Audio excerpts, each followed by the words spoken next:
Today we will be testing the smoke alarms inside my house. And it's been a while since I tested them, so they need to be tested, so I guess we'll go ahead and get started with this one in my room.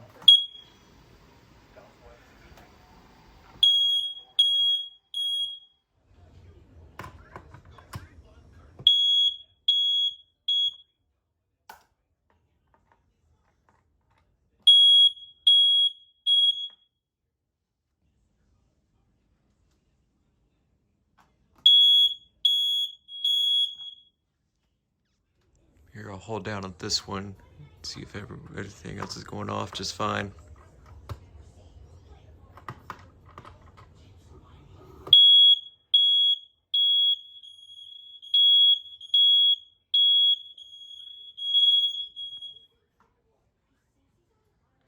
Sounds like they are.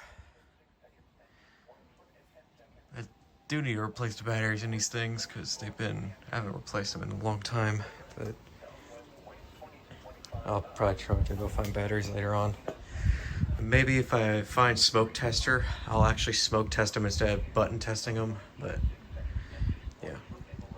So that was a quick video of me testing my house smoke alarms. So I'm Pyrotech 4051, and have a wonderful day.